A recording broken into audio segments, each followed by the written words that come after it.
Hermanos, Dios les bendiga.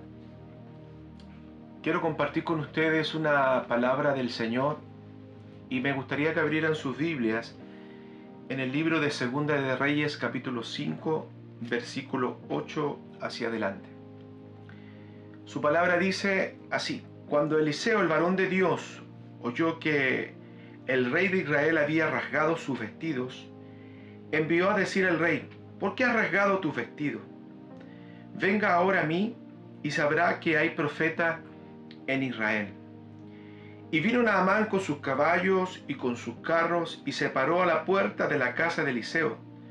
Entonces Eliseo le envió un mensajero diciendo: ve y lávate 7 veces en el Jordán y tu carne se restaurará y serás limpio. El título de este sermón tiene por nombre: Hoy es tu día. Hoy es tu día. Yo quiero que usted en su casa, cuando esté leyendo y escuchando su palabra, usted le pueda decir a la persona que está a su lado: hoy es tu día. Dios algo tiene que enseñarte a través de esta palabra. La historia de Eliseo es una historia muy conocida.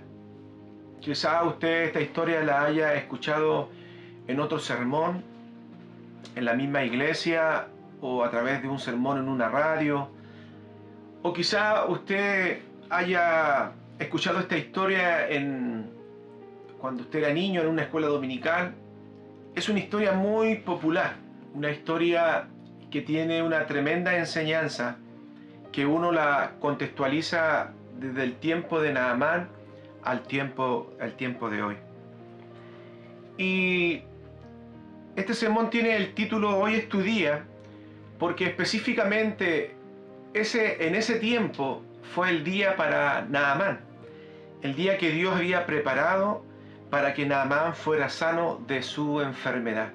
Hoy es tu día porque Dios también utiliza su palabra para poder enseñarnos y así también entregarnos las herramientas necesarias para nosotros poder alcanzar su bendición, la bendición que Dios tiene preparada hoy para tu vida y para tu familia. Usted sabe esta historia, usted sabe de que Naamán era un hombre muy famoso, un hombre respetado, un hombre considerado como un gran guerrero en el imperio sirio.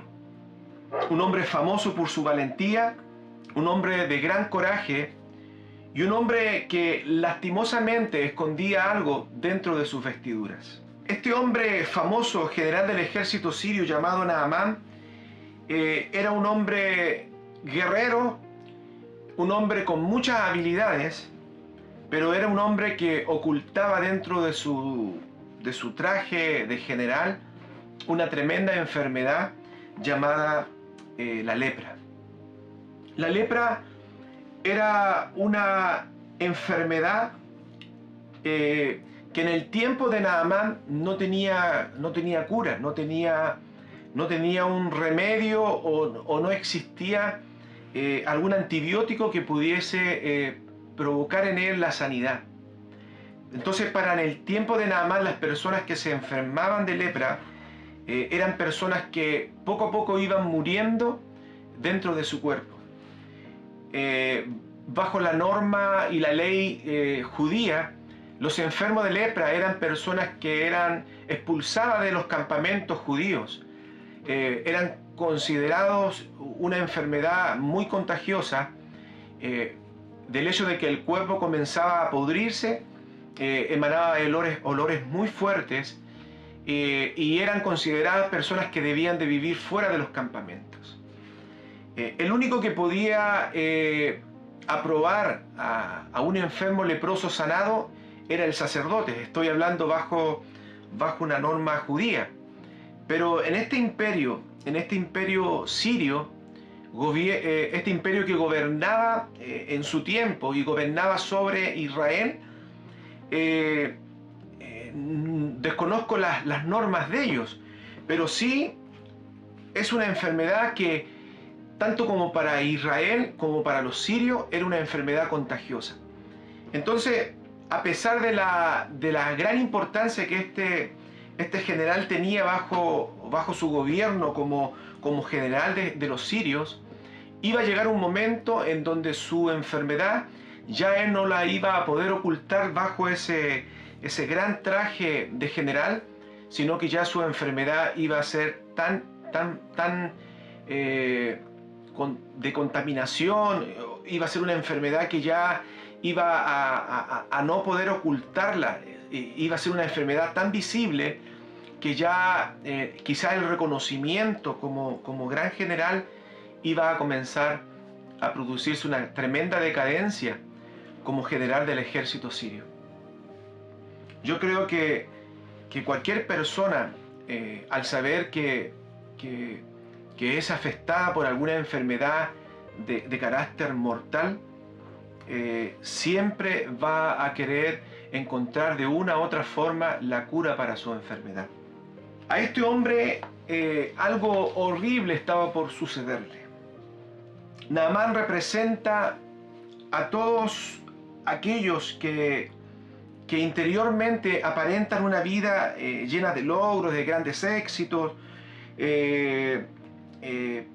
Representa a todos aquellos que quizá ocultan frente a las demás personas las carencias, las necesidades que puedan existir en el corazón.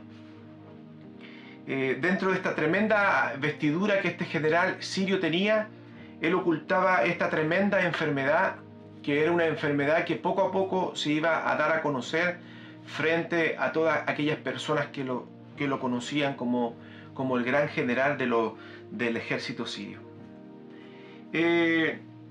La lepra muchas veces en el siglo XXI quizás no es una enfermedad desde el punto de vista interna o externa, en la piel, interna a través de un tumor o de un cáncer.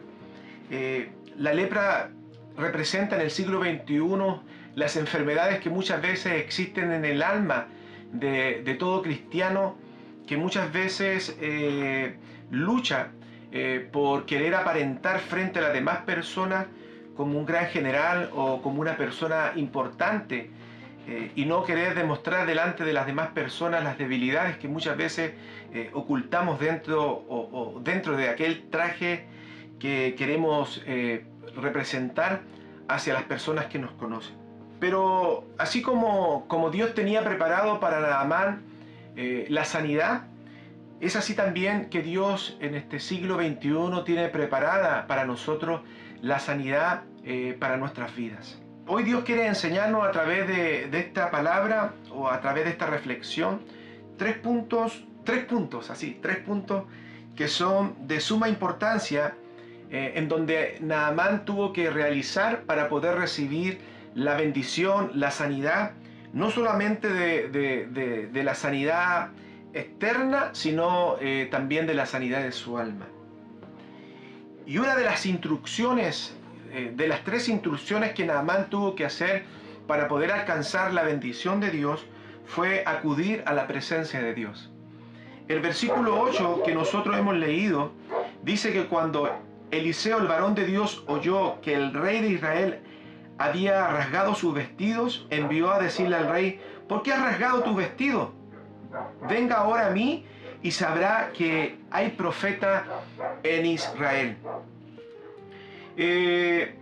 Naamán, para poder alcanzar la sanidad de aquella lepra que ocultaba bajo su traje de general, lo primero que él tuvo que hacer fue acudir a la presencia de Dios.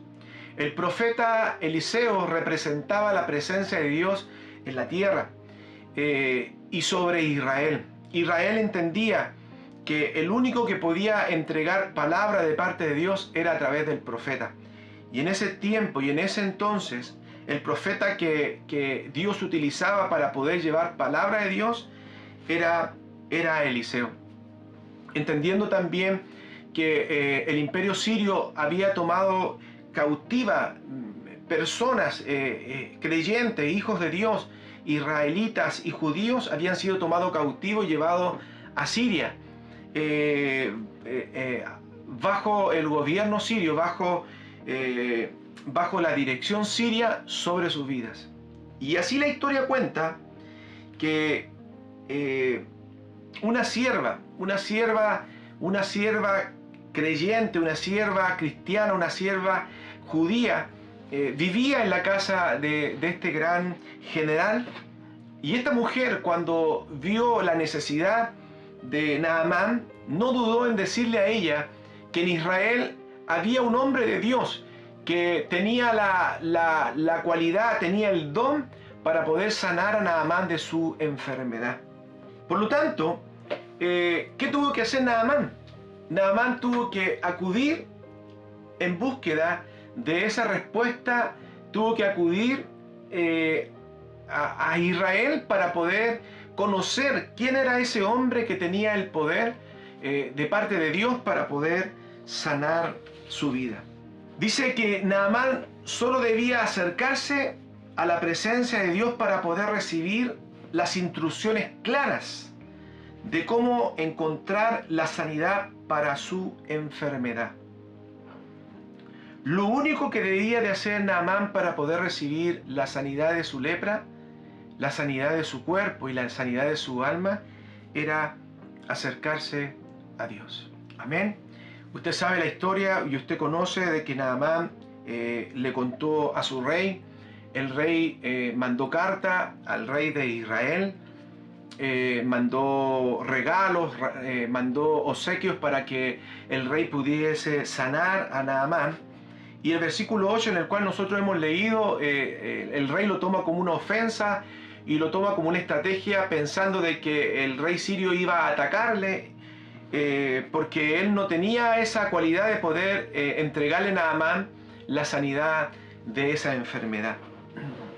Entendiendo Eliseo y llegando la noticia a Eliseo de que lo que estaba experimentando el rey de Israel, él mandó a su siervo y le comunicó al rey de Israel que enviara a Naamán a su casa, enviara a Naamán donde él se encontraba, porque en Israel existía todavía profeta de Dios. Y yo quiero decirle a usted, iglesia, que en el siglo XXI, aún en medio de esta pandemia que estamos experimentando, la presencia de Dios todavía está presente, la presencia de Dios está en nosotros, la presencia de Dios está en todos aquellos que se acercan a Dios, que toman la decisión de acudir a Dios en medio de la necesidad y en medio de los problemas, como lo hizo Naamán.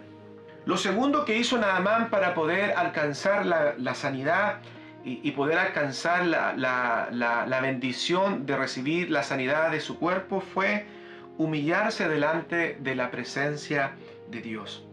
Naamán se acercó donde estaba el profeta de Dios. Naamán llegó con sus caballos, llegó con sus carros, se paró frente a la puerta del profeta, esperando que Eliseo saliera con pancarta, con globo, con serpentina, para poder recibirle a él como él pensaba que iba a ser recibido. Pero se llegó la tremenda sorpresa. Y la tremenda sorpresa fue que cuando él se acercó a la casa del profeta Eliseo, Eliseo mandó a su siervo y le dijo que le dijera de que debía de ir al río Jordán y sumergirse 7 veces y iba a ser limpio de su enfermedad. Naamán tenía 2 graves enfermedades.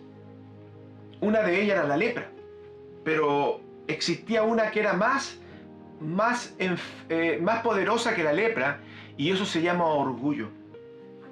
Lo que Dios tenía que tratar en el corazón de Naamán antes de poder ser sanado de la lepra era que Dios tenía que sanar su orgullo.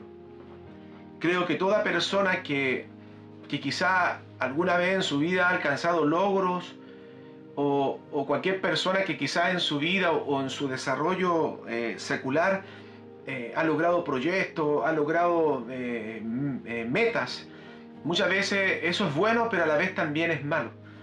Porque muchas veces el egocentrismo de la persona es tan fuerte que muchas veces deja a Dios de lado y la persona muchas veces quiere ser más importante que Dios. Pero la Biblia nos enseña de que Dios debe ser siempre el primero en nuestro corazón y después todas las demás cosas. Por lo tanto, como hombre de orgullo, esperaba un trato preferencial de parte de Eliseo.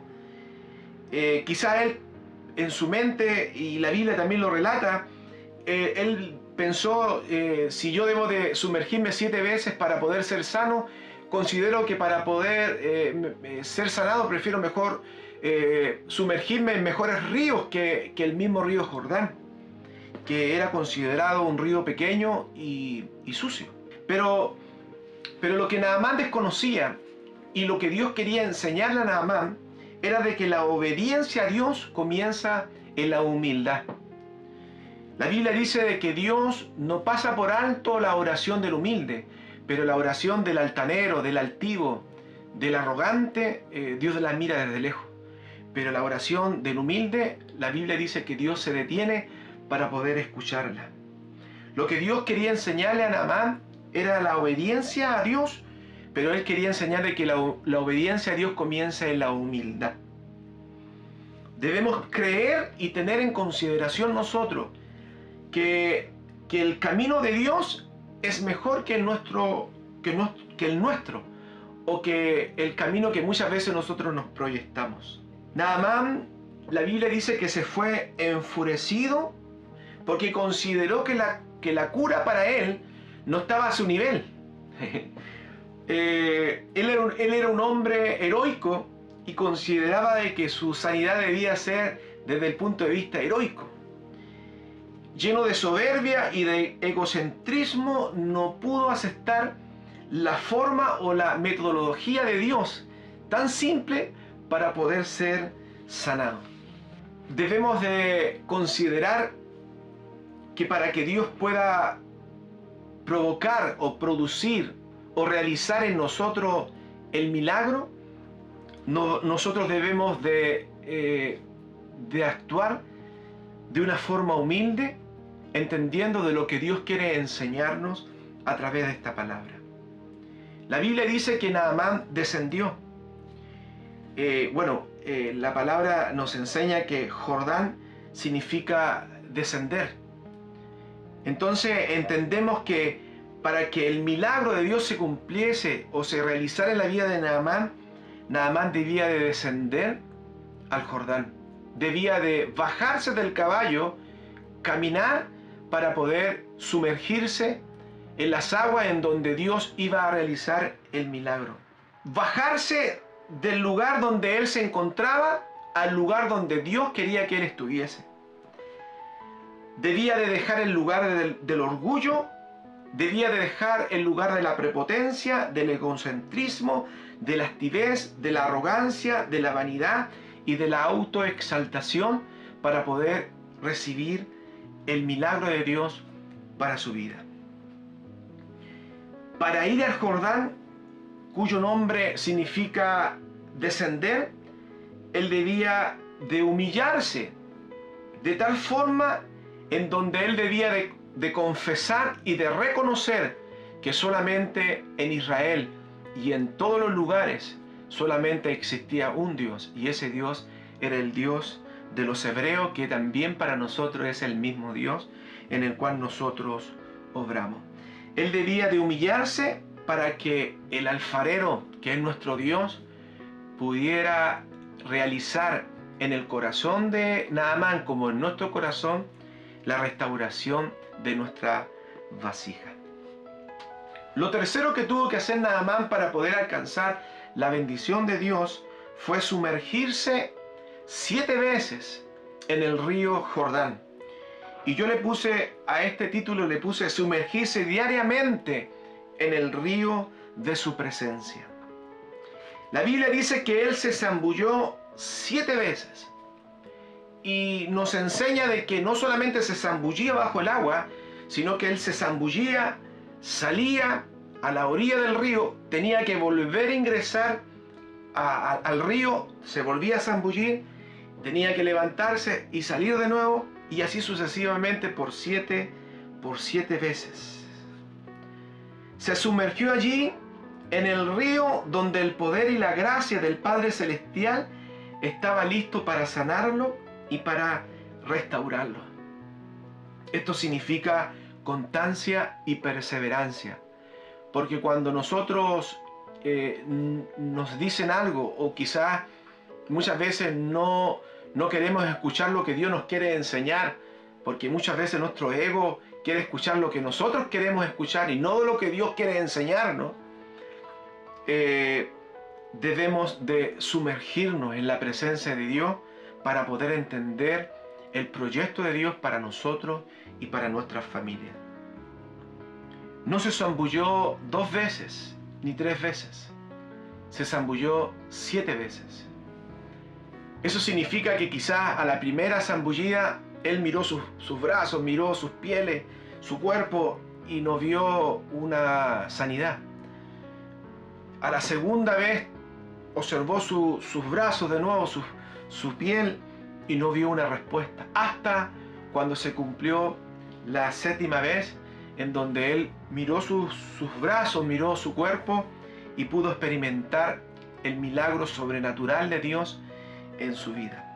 Amados hermanos, todo lo que este hombre, enemigo de Dios, por ser general del ejército sirio, extranjero y desesperado, enfermo de lepra, tenía que hacer luego de humillarse, era obedecer a la palabra de Dios dada por el profeta Eliseo, y así sumergirse en el río para poder salir del agua convertido en un nuevo hombre, no solamente de una piel nueva, sino de un corazón nuevo, un corazón restaurado.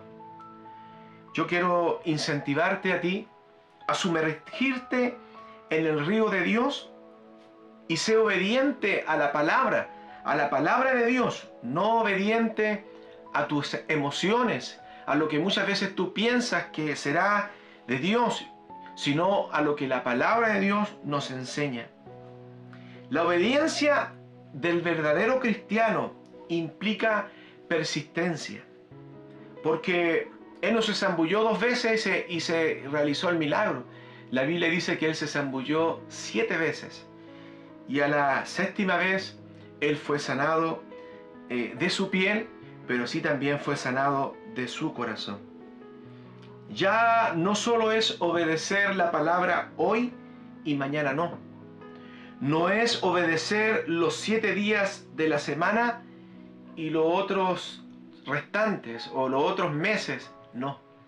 Aquí significa obedecer los 7 días, las 24 horas del día. Es levantarse y acostarse como si entráramos cada mañana y saliéramos cada noche del río de su presencia. Entienda de que la lepra en este siglo XXI representa todo lo que está oculto en nuestro corazón, todo lo que nosotros ocultamos ante las demás personas para muchas veces aparentar una imagen que no tenemos. Hay personas que quieren aparentar una vida espiritual que no lo son, que Dios conoce, porque Dios conoce nuestro corazón, Dios conoce nuestro pensamiento. Dios conocía el corazón de Naamán y sabía la enfermedad que él tenía en su corazón y en su cuerpo. Dios trató con su vida, él transformó su corazón y él provocó el milagro en su piel. Dios quiere que hoy nos sumerjamos en el río de su espíritu todos los días, las 24 horas del día, que nos levantemos y nos acostemos en su presencia como si entráramos cada mañana y saliéramos cada noche de la presencia del río de su espíritu. Hermano, Dios te bendiga. Espero que esta reflexión pueda ser de gran bendición para tu vida y que a través de ella Dios pueda incentivarte a buscar de su presencia. Recuérdate que Naamán tuvo que acercarse a Dios, tuvo que romper con muchas barreras para poder llegar a Dios. Lo segundo, él tuvo que humillarse delante de la presencia de Dios, tuvo que reconocer que él había faltado, que era un hombre ególatra, que era un hombre egocéntrico, para poder obedecer a la palabra de Dios. Y lo tercero que tuvo que hacer fue que él tenía que sumergirse en el río de Dios, en el río Jordán, que representa el río del Espíritu, en donde nosotros en todo momento y en todo tiempo debemos de sumergirnos para poder recibir su bendición. Dios te bendiga, que seas muy bendecido en esta semana y te invito a orar al Señor. Señor, te doy gracias, alabo tu nombre, bendigo tu nombre en esta mañana, Señor, y que a través de esta palabra tú puedas bendecir a mis hermanos que la irán a escuchar, a todas las familias que la irán a escuchar, y que sea un tiempo de bendición. Aquellos que están paseando tiempos difíciles, tiempos quizás de enfermedad, tiempos de escasez, aquellos que están pasando tiempo en tribulación, desde el punto de vista familiar, tú puedas a través de esta palabra llevar el renuevo y la bendición para que ellos puedan acudir a ti, puedan entender de que como cristianos necesitamos sumergirnos día a día en el río de Dios, en donde alcanzamos y recibimos la sanidad de nuestra alma, recibimos la fuerza de nuestro espíritu. Es por eso que te pido, Señor, que bendigas a la iglesia Vida Abundante y a cada persona que escuchará tu palabra, la puedas bendecir a través de ella. Te lo pido, mi Dios, a través del Padre, del Hijo y del Espíritu Santo. Hermano, Dios te bendiga y que tengas una semana muy bendecida.